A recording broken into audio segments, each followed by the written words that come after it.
الحمد لله وكفى وسلام على عباده الذين اصطفى أما بعد فأعوذ بالله من الشيطان الرجيم بسم الله الرحمن الرحيم. محترم مسلمانان ورونو د حج متعلق طریقه کار روانو چې حج طریقه زده کړی شي او حج د بیت الله له سړی لاړ شي نو هغه طریقه باندې نو حج د بیت الله په هغه طریقه باندې وشي نو الله ته قبول او منظوري. نو د اولې او د دویمې او د درېیمې ورځې طریقه کار خو بیان شوی دی.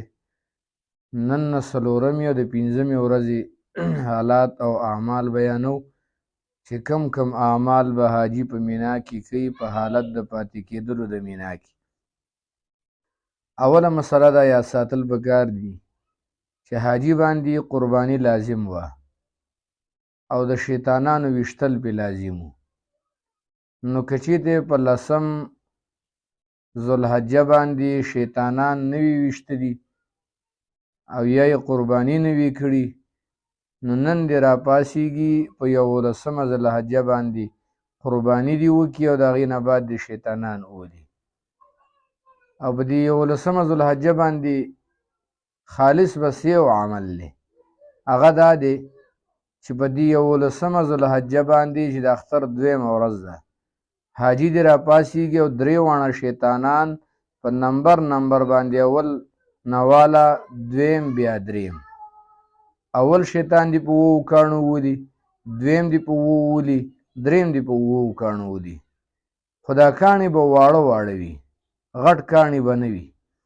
او بل دا چې دا کاڼو باندې ویشتلو نه بعد چې کوم دی اولنی شیطان دې ویشتلو شیطان وویشتلو لږ به د دې اولني شیطان نه مخکې شي دغه ځای کې به دعا حاجي وکړي، دغه ځای کې دعا ښه قبلېږي. دویم نمبر چې شیطان ویشتو نو دویم شیطان د ویشتلو نه بعد حاجي به لږ مخکې شي او دعا به وغواړي، دلته ښه دعا قبلېږي.